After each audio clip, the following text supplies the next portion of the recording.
Welcome back, fellow explorers of the cryptid's den.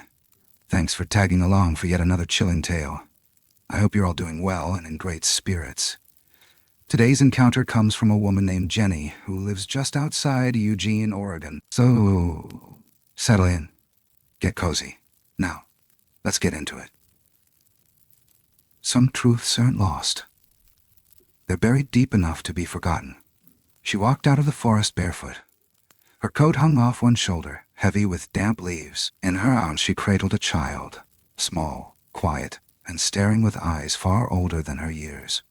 No one knew her name yet. No one knew the story. But something in her silence said, this was not just survival. This was something more. That moment, a woman re-emerging from the woods outside Oak Ridge, Oregon, after years thought missing, sparked more than headlines. It sparked fear, wonder, and for those who knew the old tales, whispered beneath Douglas firs and in ranger cabins, it was confirmation. You see, Jenny Caldwell wasn't just running from her past. She ran towards something the world still pretends doesn't exist. Her story isn't about madness or myth. It's about love, unimaginable, untamed love, and the impossible choice between two worlds. And what she found out there, it wasn't alone. And neither is the child. Let me tell you what really happened. She didn't scream when they found her. Just stood there by the edge of the pines, her eyes wide but not panicked, her lips chapped from wind and time. Her daughter clung to her leg, silent as a shadow. They looked like ghosts, figures from a forgotten campfire tale. And for a moment, the forest behind them seemed to lean in, as if unwilling to let them go. I remember that morning, like the outline of a dream. Fog curling low around my boots. The sound of birds just beginning to argue over the day. I had been walking the same ranger path outside Oak Ridge, Oregon for 20 years, fixing broken markers and reporting fallen trees. It was quiet work, the kind that gave you more time than you'd want to think about things you can fix. But that day, something shifted. Something old stirred. Her name was Jenny Caldwell. 32, according to her, though she looked older, like someone who had worn every season on her skin. She hadn't been seen in nearly 5 years. Officially, presumed dead. Unofficially, people whispered. Not many, but enough to leave a trace in the air, like smoke that never quite fades. And the child? She wasn't like any child I'd ever seen. They didn't speak much at first. Jenny mostly stared past people, as if the walls weren't real and the windows didn't open to a world she recognized. But there was something fierce in her, something sharp beneath the weariness. You could feel it when she looked at Leah, the way her hand never left the small of the girl's back. Protective. Primal. I didn't ask questions right away. I knew better. You don't ask the forest why it hides what it hides. You wait for it to offer something, if it ever does. But a few weeks after she returned, Jenny called me. Said she needed to talk to someone who wouldn't laugh. Someone who had been out there long enough to understand what couldn't be explained. We met at a diner. She wore a heavy flannel and jeans too short for her legs. Leah sat beside her, sketching circles into a napkin with a broken crayon. Jenny looked tired but not broken, and then she started talking. At first, it sounded like trauma, escaping abuse, running to the woods, surviving off-grid. But then the names stopped making sense. The timelines blurred. She started speaking about him. Not a man. Not really. And the things she said. I leaned in, told myself it was the product of solitude and desperation. I wanted to believe that. I needed to believe that. And then she showed me the letters. 6 pages of tight, careful script written in pencil on birch bark and scraps of cloth. She said she didn't write them all. Some were hers, yes, but others left for her. Messages in a language of gesture, of pattern, of presence. Love notes from something not supposed to love. I remember the last line of the first letter clearly. We are not monsters. We are just hidden. But she is both of us now. And that was when I realized this wasn't about a woman lost in the woods. It was about something found there. What you're about to hear isn't a ghost story. It's not a campfire scare to pass the time between beers and stars. It's a truth buried beneath disbelief, nestled between ferns and moss, waiting for someone brave, or foolish, enough to listen. But fair warning, once you hear it, you won't forget it. Because somewhere out there, beneath branches too thick for sunlight, something watches. Something remembers. And sometimes, just sometimes, it lets one of us back out to tell the tale. This is that tale. The first time she saw him, it wasn't a scream. It was a pause. A long, cold pause between one step and the next. Her boots sank half an inch into the wet moss, and her breath hitched as if the forest had just inhaled around her. Jenny Caldwell had already been in the woods for 6 months by then. Not camping. Not hiking. Living. She hadn't come with a plan. She'd come to disappear. To escape a name she no longer answered to.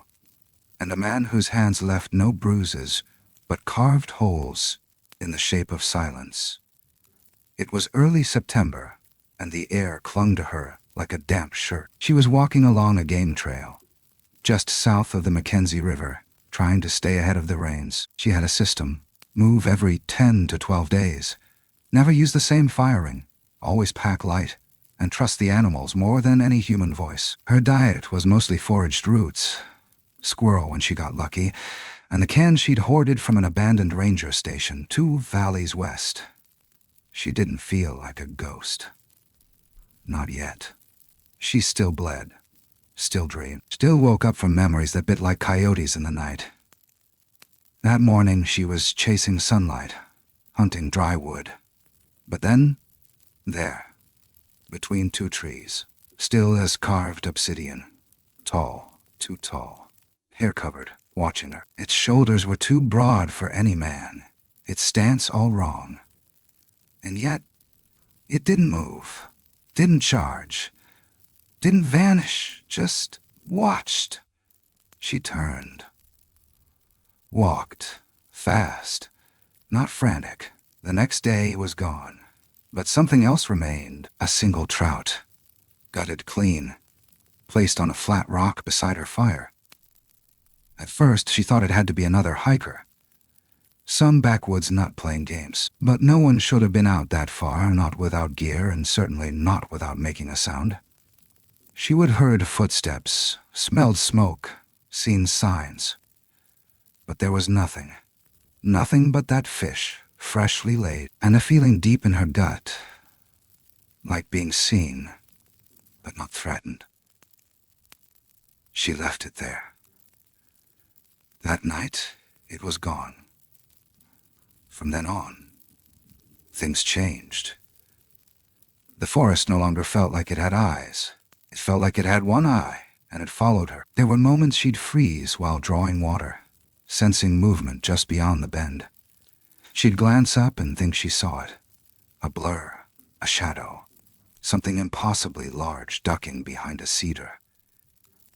But when she looked again, there was only wind. Sometimes she'd find patterns in the moss, strange braids of pine needles, or little stacks of stones shaped like crescents.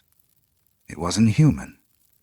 At least, not any kind of human she'd met. She started talking out loud, not to herself, but towards something. You don't have to be scared, she'd say. I won't hurt you, ridiculous maybe, but the forest listened, and sometimes answered. One morning, she found a bundle of feathers tied with grass. Another, a smooth stone rubbed to a shine. Then, a rusted harmonica. Broken but placed deliberately on a tree stump, as if someone remembered music but couldn't play anymore. By the 3rd month, Jenny stopped fearing the presence. She began relying on it. It never came close, not at first. But she knew it was near. Sometimes after a rough night, she'd wake to a fresh pile of dry kindling outside her tarp, or a leaf-wrapped cluster of berries untouched by birds. The air around her tent began to feel warmer. like something larger, older, was guarding her sleep. And then came the dream. Or maybe it wasn't a dream at all. She'd been sleeping hard, deeper than usual. Cold wind stirred the flap of her tent. She blinked awake to a low hum. Not a growl, not a voice. Something like a cello string held between two trees. She sat up, heart pounding, but there was nothing outside. Nothing, except an imprint. Massive. Human-shaped. Kneeling beside where she had been sleeping. A space in the pine needles, undisturbed, as if someone, or something, had watched her all night and left before dawn. It should have terrified her, but it didn't. I think I'm not alone, she later wrote in her journal.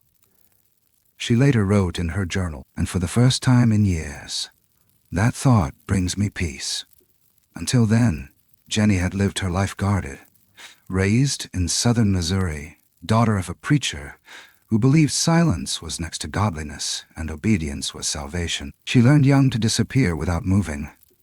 Her ex, Tommy Caldwell, hadn't been her first mistake, but he was the loudest. The kind of man who never hit you, just erased you. One insult, one isolation, one locked door at a time. When she ran, she hadn't planned to survive. She just wanted the hurting to stop. The wilderness didn't care what she looked like, didn't ask where she'd failed. It offered hardship, yes, but also truth. The kind of truth that comes from nights too cold to fake anything. And now, it was offering something else. The forest, as vast and ancient as it was, didn't usually give back. People went in and didn't come out. Fires started, and no cause was found. The locals joked about ghosts in the trees, but not this deep in. No one joked here. Not after the logging crew vanished in '78. Not after the 2 missing hikers in '91. Their campsite found intact, food untouched. Jenny hadn't planned to stay. But now, she wasn't sure she could leave. The presence, whatever it was, had become part of her rhythm. She spoke to it as she cooked, as she patched her tarp, as she mended her boots. She left small gifts, buttons, bits of metal, a ribbon once tied to her braid. She sang, too, low, almost under her breath, songs her grandmother had taught her when Missouri nights cracked with thunder. Then came the night it approached. She had just finished eating, a tin of beans heated over coals. Wind was low. The fire hissed but didn't pop. Then, behind her, a shift. Not loud. Just movement. She turned slowly, and there it was, 7 feet tall, maybe more. Covered in thick auburn hair that caught the firelight like copper. Not an ape, not a man, not a bear, not a man, but something in between. Its face. Flat nose, deep-set eyes, wide mouth. Held no malice. Just watchfulness. Curiosity. Something almost sad. Jenny didn't move. She didn't scream. "I see you," she whispered, and it not at night. The world changed. Hook. She fell asleep by the fire and woke up with a flower placed beside her heart. From then on, he returned. Not every night, but enough that she began to expect. Sometimes, he'd sit across the flames, silent. Other times, he'd vanish the moment she blinked. But always, there was respect, distance, but closeness too. A tether between souls unmoored. She began to feel something she hadn't in years. Safety. Not just physical, but emotional. Like someone was truly seeing her for the first time. Not as broken, not as prey, but as a companion. And somewhere between those silent evenings and cautious dawns, the impossible began to bloom. But Jenny wasn't naive. She knew the world wouldn't believe her. Hell, she barely believed herself. Still, when she found herself staring at a set of footprints, twice the size of her own, 5 toes, deep and sure. She knew she had imagined it. When she touched the small token of moss shaped like a heart and found it warm, she knew she wasn't crazy. For the first time in her life, Jenny Caldwell was no longer hiding. She was being found. The forest hadn't rejected her. It had welcomed her. And she was starting to fall in love, not just with the woods, with him. But that's when the forest changed again. The birds stopped singing for a full day. The river rose without rain, and in the silence, Jenny heard something else. A howl. Not from him, but from something darker. Something coming. And suddenly, she knew. Their peace had an expiration date. The first time she touched him, it wasn't a moment. It was a fracture in time. Like something ancient snapping into place. Something that should have never existed in the same world as a woman like her. He had stepped out from behind the blackened tree line, as quiet as the wind curling through dry leaves, and sat across the fire. Not too close, not too far. Just there, watching her, watching. The flames danced between them, casting flickers of orange against the thick auburn hair that blanketed his body. He didn't move like a beast. No shifting or growling. Just stillness, unsettling and strange, but also comforting, like sitting across from an old friend who didn't need to speak to be understood. Jenny felt her hands tremble, not out of fear, but awe. Wonder. He lowered himself slowly onto a bed of pine needles, and for a long minute, they said nothing. Only the night spoke for them. Then, she reached forward, not with bravado, but reverence. The back of her fingers brushed the edge of his forearm. Warmth. Dense, living warmth. Beneath the layers of hair, the pulse of something sentient. That was the night it changed. He began returning more often after that. Never at the same hour. Never predictable. Some nights he lingered in the shadows, just a shape beyond the firelight. Other times, he sat close enough for her to see the flecks of amber in his eyes. She learned his silences had texture. There was the silence of listening, the silence of thought, and the silence of mourning. Jenny didn't know what he mourned, but she recognized it in him, because she mourned too. She started preparing for him, leaving a place across the fire free of clutter, setting out small pieces of jerky or berries on a flat stone. Once she left an old photo, faded, wrinkled, of her as a child holding a fishing rod beside her dad. The next morning, the photo was gone, but in its place lay a circle of woven grass, tight and deliberate. It smelled of cedar and something sweet she couldn't name. And then came the whispering.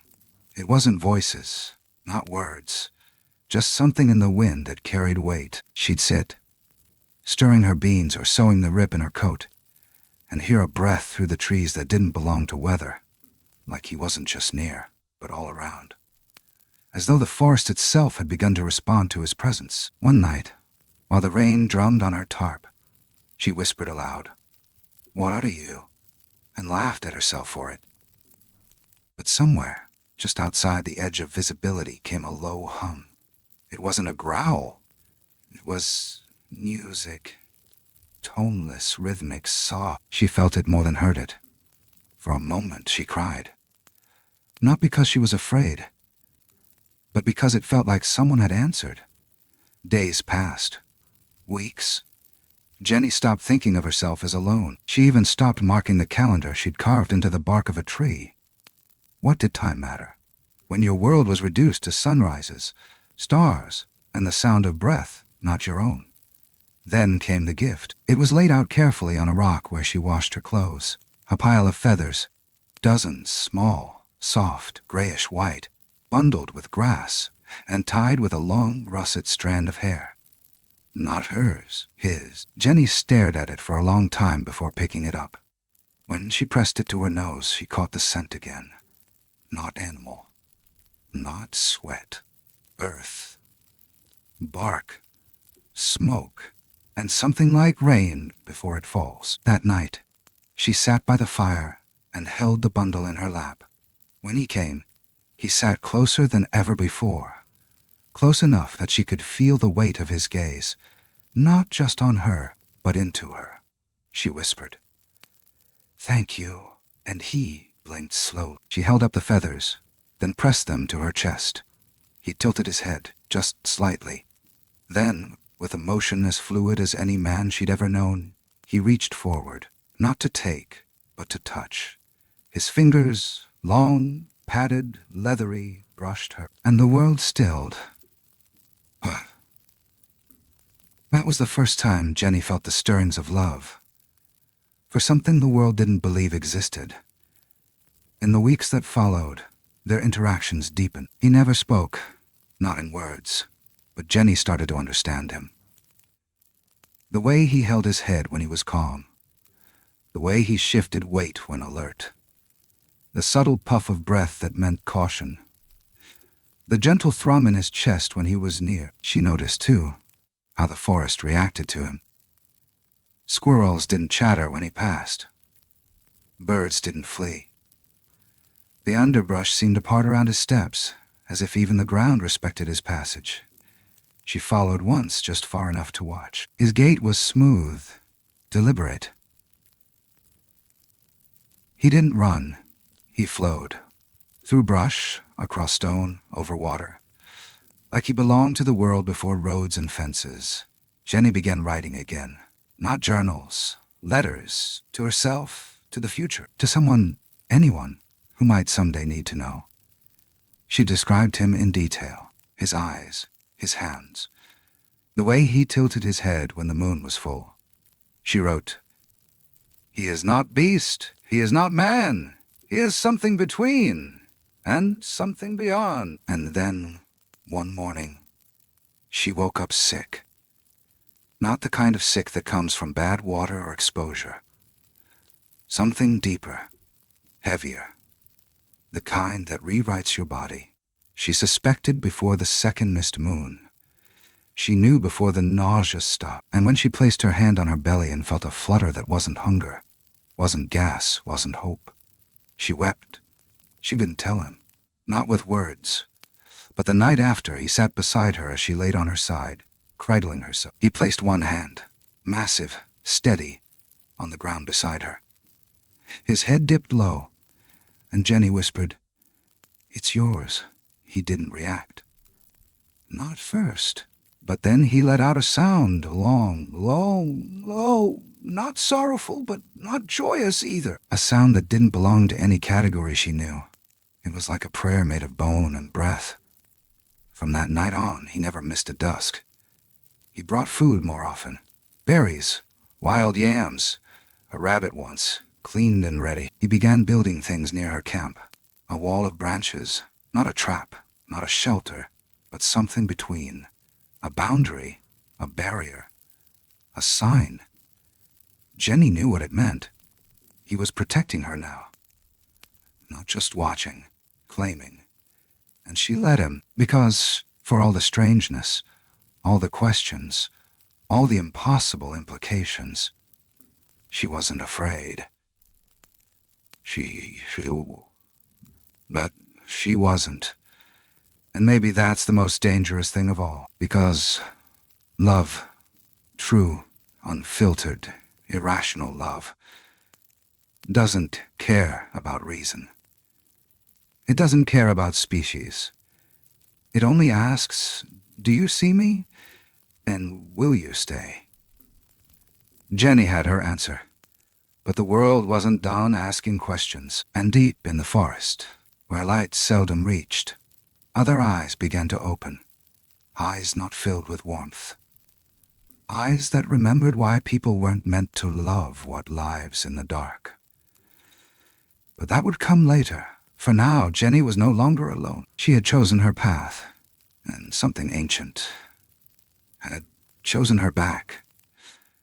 The first frost hit just after Halloween, the kind of chill that crawls under your skin before you know it's there, settling deep in your bones like a warning you can't quite name. Jenny had moved her camp further uphill, closer to a natural rock shelf that curved into a sort of half-cave. It wasn't much, just protection from wind and dripping branches, but it felt safer, more hidden. And that mattered now more than ever, because her body was changing, because the nights had become longer, because she wasn't just hiding anymore. She was carrying something. She hadn't seen him in 3 nights. That was unusual. He never visited predictably, but never vanished either. She tried not to panic. Maybe he was watching from farther off. Maybe he was giving her space, sensing what she hadn't dared say out loud. But then, on the 4th night, she heard the low hum again. Not close. Not like before. But there, carried on the wind like an old lullaby, half swallowed by trees. She stepped outside, shivering, pulling the wool blanket tight around her shoulders, and whispered into the dark, "I'm still here." The fire she'd kept burning all day had nearly gone out. She knelt beside it, fed it pine needles and twigs, coaxed the flame back to life. And as the light flickered high again, she saw him, standing just beyond the reach of orange, unmoving, watching. "Come closer," she said softly. "Please." He did, step by step, like a shadow growing denser, until he stood at the edge of her world, inches from her breath. Jenny reached out, slower than ever before, and took his hand. She placed it against her stomach, over the small rise just beginning to show through her sweater. His hand was huge, rough, warm, but it trembled. Hook. And then, for the first time, he knelt, right there before her. Not as a beast, not as a legend, as something humble, reverent, his head bowed, not in worship, but recognition. Jenny cupped his face. The hair was thick, but the skin beneath, weathered, scarred, real. She looked into his eyes and said, "She is yours." He didn't run, didn't flinch. He leaned forward and rested his forehead against hers. No sound, no movement. Just that, 2 worlds pressed together, silently promising to protect what they'd created. From that moment, he never strayed far again. She'd wake and find fresh moss arranged near the fire, water drawn from the creek, berries cleaned and set in leaf-wrapped bundles. Sometimes he brought fish. Once, a carved piece of wood that resembled a cradle, shaped with a tenderness that undid her. She held it in her lap for hours, fingers tracing the grooves, unable to stop crying. Jenny started singing again. Not for herself, for the life inside her. Soft southern lullabies. Old hymns her grandmother had hummed when the storms rolled through Missouri. She sang by firelight, by dawn mist, by moon shadow. He listened, sometimes from the trees, sometimes beside her, motionless and breathing slow. She didn't know how to prepare. There were no books, no midwives, only instinct, only the forest, and him. As her belly grew, she moved less, conserving energy. He began doing more, building windbreaks from branches, laying ferns over the ground for her to sleep on. And every night he sat with her until sleep took them both. Then, one night, it happened. It began with a tightening, deep, low, not painful at first, just pressure, a warning. She knew what it meant. Her body remembered, even if her mind screamed not yet. The sky outside was gunmetal gray, heavy with snow. He stood by the fire, sensing the change. Jenny doubled over. Her knees hit the dirt. He was beside her instantly. "No," she gasped. "Not now. But nature doesn't wait." Hours blurred. Pain lapped in waves. She screamed once. Just once. But it wasn't out of fear. It was surrender, and when her voice broke, he growled low. Not threatening, but grounding. A rhythm. A beat. The others came. She hadn't seen them before, not up close, not like this. Figures moved from the dark, One small and bent, fur streaked with gray. Another larger, wide-shouldered, hesitant. None approached too fast. None threatened. They formed a loose circle around the cave entrance, silent, waiting. The elder female approached. Eyes dark, movements slow. She crouched beside Jenny, never touching, but offering presence, reassurance. When the next contraction hit, Jenny reached out blindly. A warm, padded hand found hers. Not his, but the female's. Strong, steady. He was still there, just behind her. Massive frame casting a long shadow across the cave. She felt his breath on her neck, his presence anchoring her to the earth. And then, silence. The kind of silence that precedes something holy. And then a cry. Not loud, not human, but not entirely foreign either. Jenny collapsed back, tears carving tracks through dirt on her cheeks. The elder lifted the baby. Small, coated in vernix, dark curls already matted to a small skull. 5 fingers, 5 toes. Skin a shade between her and him. Eyes closed tight. The female placed the baby against Jenny's chest. Warm. Breathing, alive, she whispered the name she'd carried for months. Leah. He leaned close. For the first time, Jenny saw his eyes glisten. He extended one finger. The baby curled her hand around it instantly, and in that moment he made a sound no one had ever recorded. A hum that rose, shifted, and melted into the cold air like steam. The others backed away. The elder touched Jenny's shoulder once, then disappeared into the night. Jenny held Leah, her daughter, their daughter, a bridge between worlds. And as she looked at him, this creature no one believed in, no one wanted to believe in, she didn't see a monster. She saw a father. But the forest doesn't pause for miracles, and neither does time. Snow began to fall. The group dispersed into the trees. He helped her stand, helped her walk, helped her live.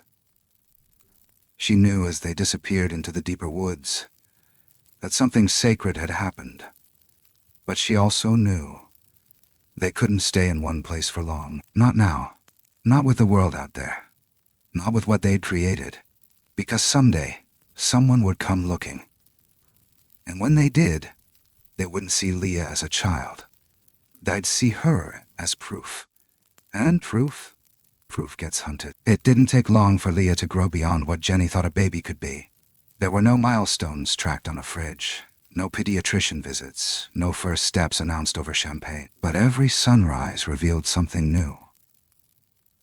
Something faster, stronger, stranger than what she'd known with other children. By the time Leah was 3 months old, she could cling to tree bark with her tiny hands, crawl over uneven stone without faltering. And when startled, she'd vanish beneath a curtain of ferns faster than a breath. It wasn't human speed. It wasn't fully animal either. It was something in between. The forest had absorbed her.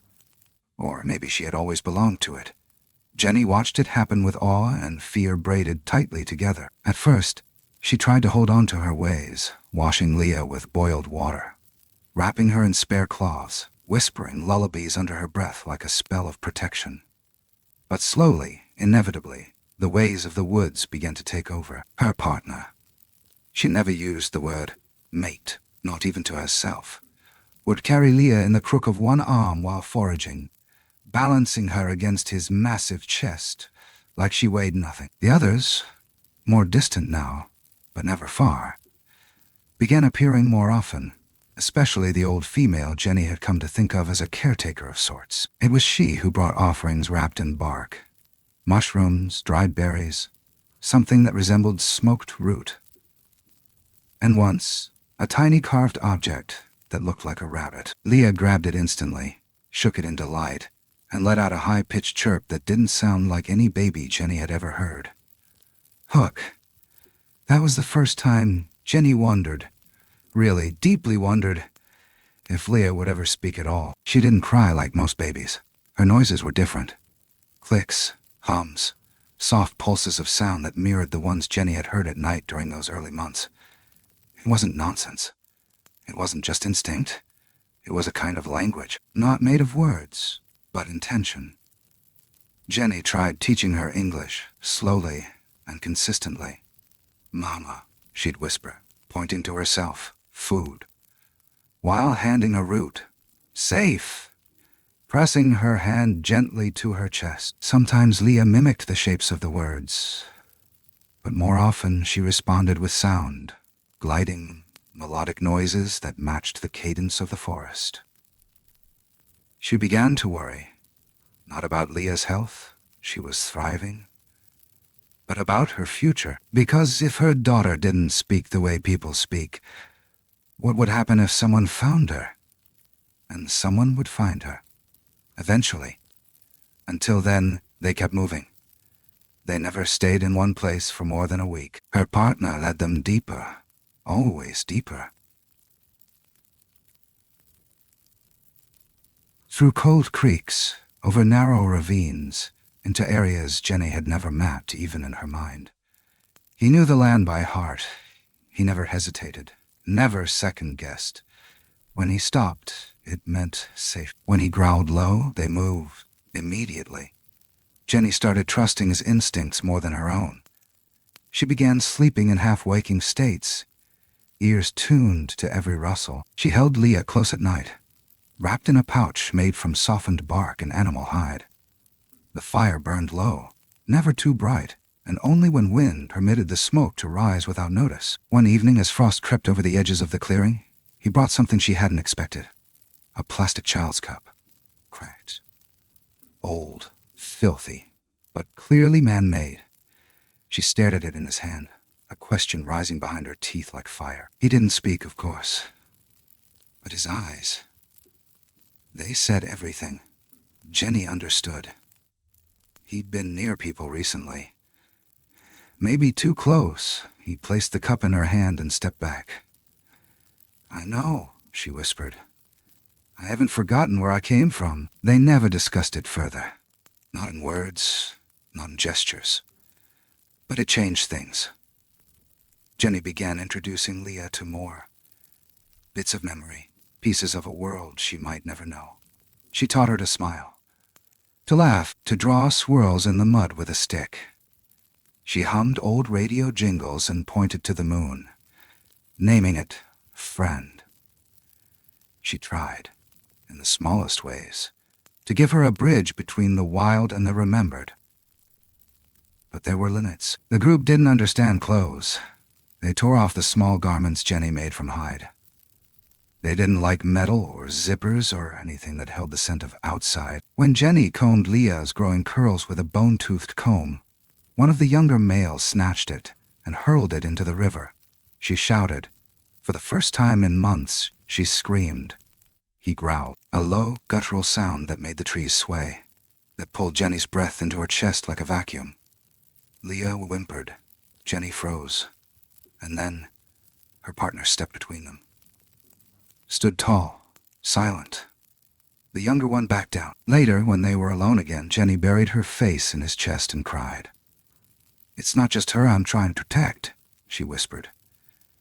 "It's me, too. I can't lose who I am." He didn't answer, but he held her long enough for her to breathe again, and she knew he understood. There were more compromises after that. Leah wore a simple wrap, like the ones they used. Jenny was allowed to keep the comb, hidden. The group gave them space, small things, but it was enough. They learned to live in a constant dance, human and not, natural and nurtured. Jenny kept a pouch of things hidden under a hollow stump, an old photo, a button, the ribbon from her braid, one of Leah's first leaf toys. When she felt overwhelmed, she'd go there, touch them, remember. But it wasn't always sorrow. Leah thrived. She grew strong. Tall. She ran faster than Jenny by her second birthday. She climbed. She laughed. Sound like birdsong. And when she touched her father's face, he closed his eyes and hummed. There was love. Real. Undeniable, unconditional love. Jenny wrote letters, long ones, for Leah, for someday. She sealed them in bark, wrapped them in hide, and buried them near a cedar tree marked with a carved heart. Just in case, she told the ground, you need to know everything. Then came the crows. Not one, not two, but dozens. They arrived one morning, circling low, crying loud, unsettled. Her partner stood stiffly in the clearing, watching the sky. Jenny didn't understand at first, until she saw the boot print, clear, deep, fresh. Someone was close, too close. They moved that night. No fire, no sound, just the dark, the child, the silence. The forest swallowed them whole, but even in that fear, Jenny held Leah to her chest and whispered, you are loved, so deeply, so endlessly, because whatever came next, they had to survive it. They had no choice. For her. For Leah. For the truth no one else was ready to believe. The first time Leah climbed to the top of a cedar tree, Jenny didn't know whether to cheer or cry. It was just after her first birthday, and already she was moving like something built for the canopy. She didn't just grab the branches, she read them. She tested weight without thinking, watched the wind, calculated distance like she'd been born into the blueprint of the woods. Jenny stood below, heart pounding, both fists clenched against her chest. Easy, she whispered. Please, baby, easy.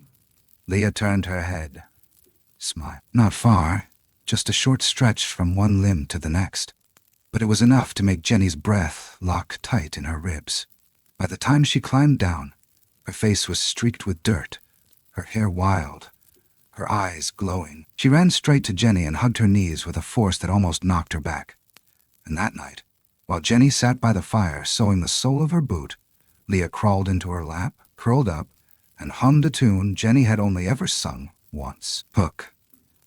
She was listening, even when Jenny thought the world she came from had faded away. The wild had become their life, but Jenny hadn't let go of civilization completely.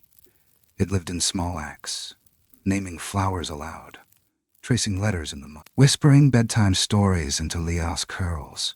She held fast to those things, like threads that tethered her to the world beyond the trees. Not because she missed it, but because she knew one day Leah might need it. Her partner watched all this with a kind of quiet confusion. He didn't stop her, didn't interfere. But he didn't understand either. When Jenny used the last corner of an old towel to clean Leah's hands, he sniffed it like it might bite. When she made a sling from a faded sweatshirt sleeve, he gently took it from her and hung it on a branch like an offering, to the woods or the past. The others were less tolerant. The same old male who had challenged her once now watched everything she did with suspicion. Every time she used a word, every time she shaped something unnatural, a bracelet made of string, a doll of tied twigs with a piece of cloth for a dress. Head grumbled low in his chest, paced the edges of their camp. Once he took one of Leah's dolls and snapped it in half. Jenny reacted before thinking. She stood up, eyes blazing, and shouted. Not words, just sound, emotion. Everything in the clearing went still. Then her partner stepped between them. Again, taller, firmer, more than just a barrier. He was making a statement. Not to fight, to protect, to declare. This is my choice. This is my family. After that, the others kept more distance. Jenny felt it every day, the tension between two worlds. Not just in the people, but in the land. When she taught Leah to whistle, birds stopped singing. When she laughed too loud, a crow followed them for hours, cawing as if warning the trees. And when she found an old harmonica rusting in a creek bed and played a single note, the entire forest seemed to hold its breath. Yet Leah was thriving. By the time she was 2, she could mimic her father's hums almost perfectly. She walked silently, even on dry leaves. She understood signals Jenny didn't. How to crouch low when wind changed. How to still her breath when animals passed nearby. But she also clapped when Jenny told a joke. She hugged for no reason. She asked questions, not with words, but with eyes that held galaxies. They traveled endlessly. Never the same place twice. Not because they were fleeing. Not always. But because that was the way of the forest people. Never root. Never settle. Always move before being found. Jenny learned the rhythm. The way Leah would walk half a step behind her father, copying his gait. The way he'd lift her onto his shoulder when the sun set, her head nestled against his neck. The way they communicated. Silent. Seamless. Sacred.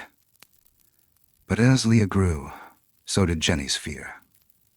She began to wonder, what happens when Leah chooses? Because that's what it was building toward. A choice, eventually. Sooner than she was ready for. Would Leah want to know the world Jenny came from? Or would she run from it, like Jenny once had? Jenny began leaving more behind. Bits of herself, a note carved into bark, a ring she once wore on a chain, a child's spoon, memories hidden like breadcrumbs, in case one day Leah went looking. One morning, as the fog rolled low and thick, Jenny woke to find Leah gone. Not far. She could still smell her, but not nearby either. She followed the signs. Soft indentations in moss, a braid of grass tied to a low branch. Jenny's heart pounded as she turned through the trees. Then she saw her, standing alone on a hilltop, facing east, watching the distant glimmer of sunrise paint the tops of trees gold. Jenny walked up quietly. "What are you thinking about?" Leah didn't answer in words. She just pointed to the sky. A jet streamed high overhead, its engine a distant rumble. Leah turned to her mother, tilting her head like a question. "That's from where I came?" Jenny said, her voice small. Leah looked again, then back at her. She didn't smile, didn't frown, just looked. And Jenny knew. The bridge had already begun to form. Not from words, but from wonder. And when her partner appeared behind them, silent as a shadow, he didn't pull Leah back. He just stood beside them, one hand resting lightly on Jenny's shoulder. No one spoke. But something in the stillness said, she will know both. And maybe that would be enough. For now. It started with the birds. Jenny had learned to listen to them like a second pulse. An early warning system older than roads or rifles. When the forest was safe, the birds gossiped endlessly. When it wasn't, they went quiet. And this time, they didn't just stop singing, they vanished. Jenny sat up in the dark, cold breath rising from her lips like smoke. The air felt wrong, too still. She looked over and saw Leah curled beneath a woven pelt, her chest rising steadily. A few feet beyond, her partner crouched near the trees, head low, listening. Then she heard it, faint, distant, unnatural. Boots on rock, not heavy like a hunter, careful, intentional. They were being tracked. She moved fast. No fire, no breakfast. She pressed her hand to Leah's shoulder, whispered her name. The child opened her eyes and, without a word, sat up, ready. It was the kind of readiness that broke Jenny's heart. How her daughter had never known softness beyond the line of trees. Within minutes, they were gone, deeper into the woods. Past the landmarks even Jenny barely remembered. Her partner took the lead, moving faster than usual. The air thickened. Every branch felt like a limb pulling them back. Leah rode on Jenny's shoulders part of the way, silent, alert. No questions. Only move. By dusk, they reached a place Jenny had never seen. A basin, ringed with shale and fog, where sound seemed to bend and vanish. Her partner signaled for silence, then disappeared into the dusk. She knew what that meant. He was circling back, checking for signs. She waited. Leah pressed close. And then, in the stillness, she heard the snap, not from the trees, from her own memory. Hook. It had been nearly 3 years since Jenny last heard a man say her name aloud. And now, she heard it again. Jenny, it was whispered. Close. She spun around, heart in her throat, body poised between fear and fire, and saw him, not Tommy, but almost worse, a park ranger. A flashlight in one hand, the other half lifted like calming a spooked horse. "I'm not here to hurt you," he said. "We've been looking for you for a long time." Jenny didn't move. Leah was behind her, half hidden in the mist. "I'm not going back," she said. He nodded slowly. "Okay. But there's people out there. People who want to help. You don't have to hide anymore." She stepped forward just enough for the beam of his light to catch her face. And then he saw Leah. The expression shifted. From concern?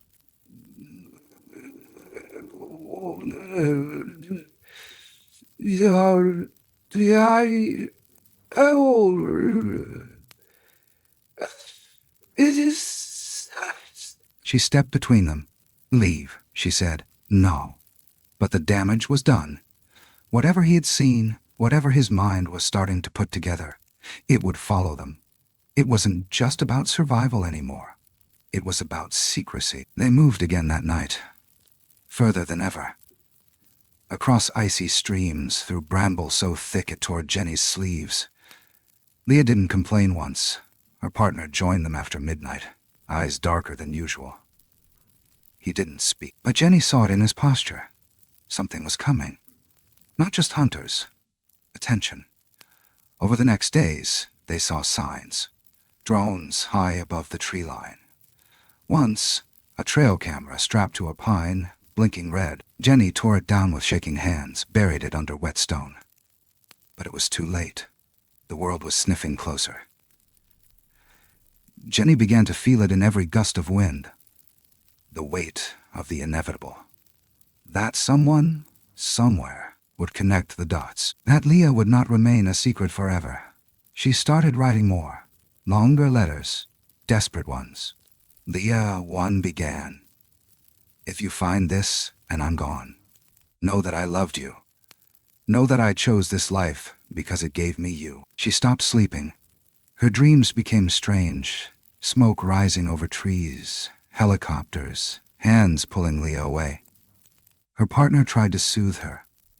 He brought leaves, berries, fish.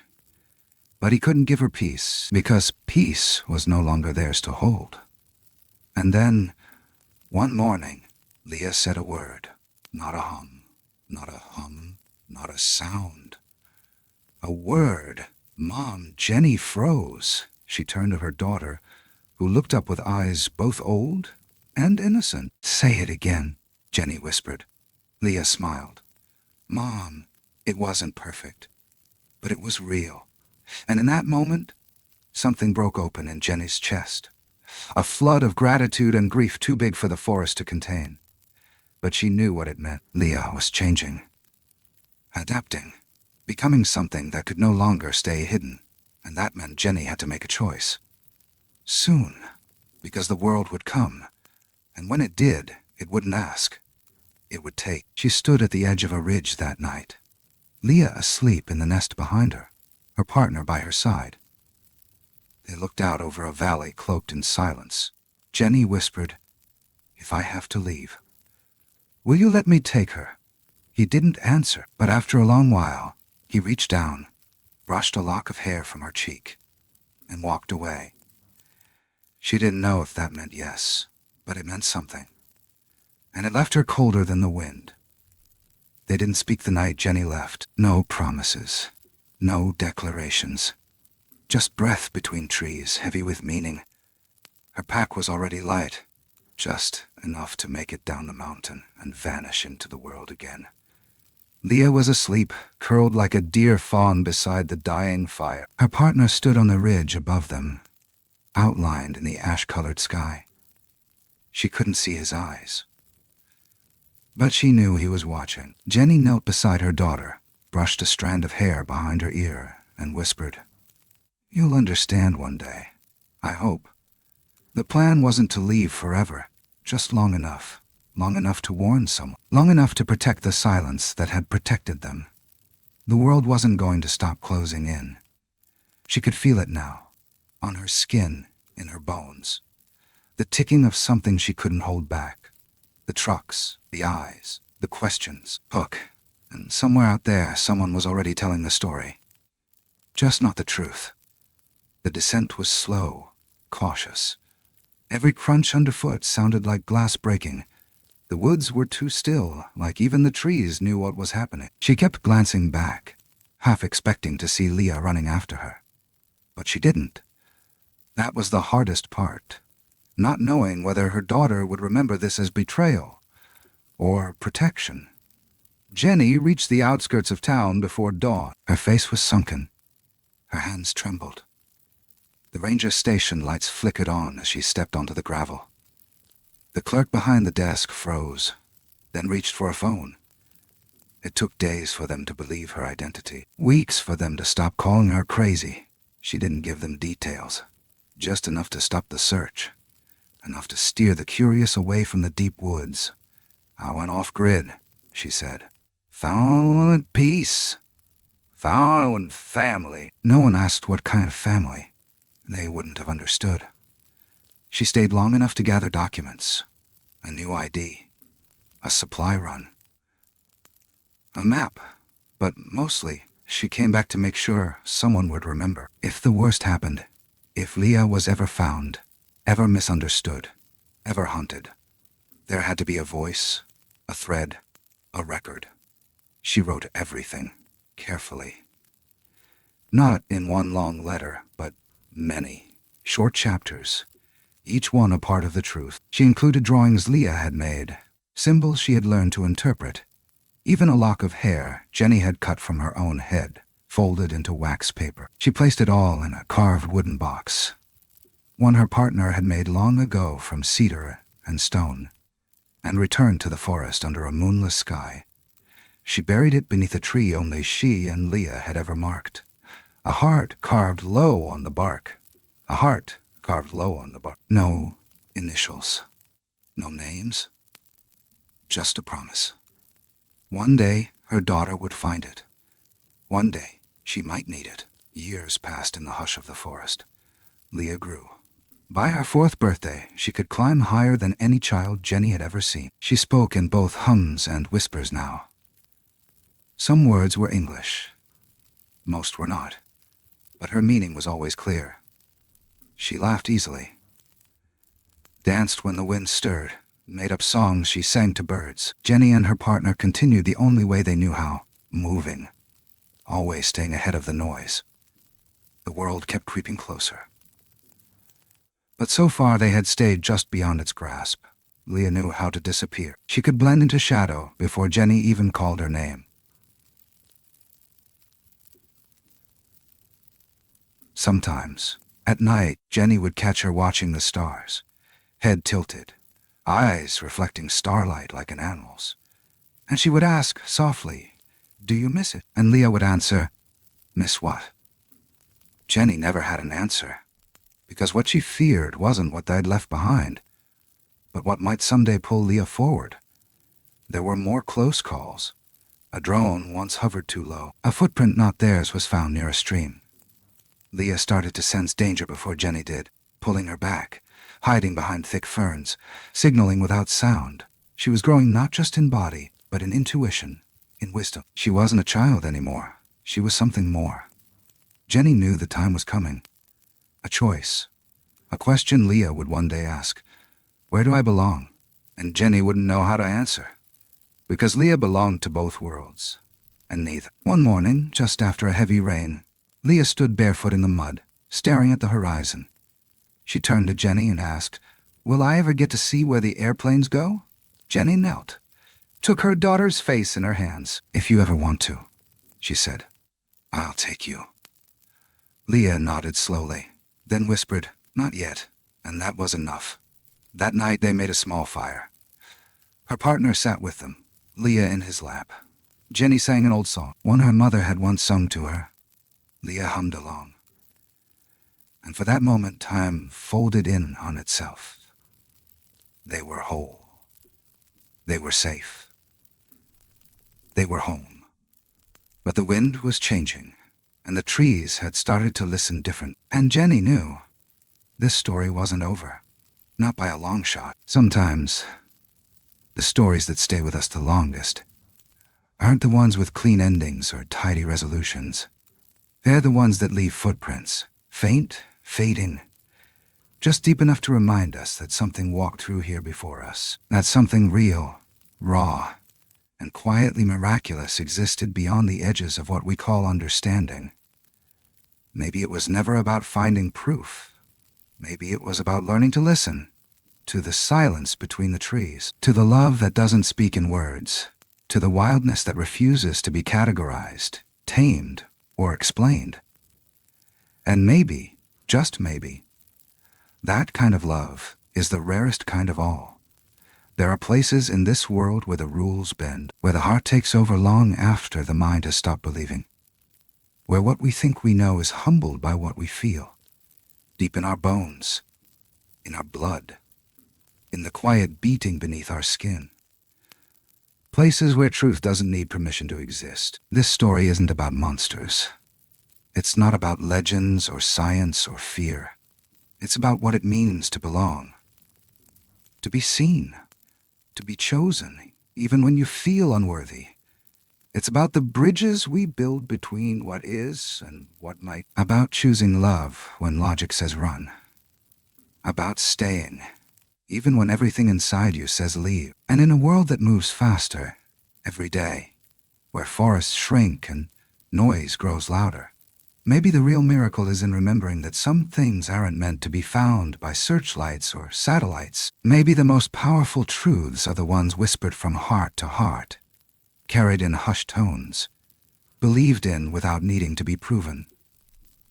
So wherever you are tonight, whether beneath city lights or starlit woods, take a moment, close your eyes, breathe in, and listen. You might not hear it, not at first, but if you stay very still and open yourself to the silence, you just might feel it. Thank you for walking through this story with me. If it stirred something in you, if it made you pause, wonder, or feel a little less alone, then let it stay with you. Let it echo in the quiet moments. And if you feel called to, I invite you to share your thoughts below. Your reflections matter here. Don't forget to subscribe so you don't miss the next story waiting in the dark.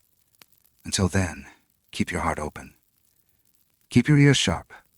And remember, not everything that's hidden is meant to stay that way.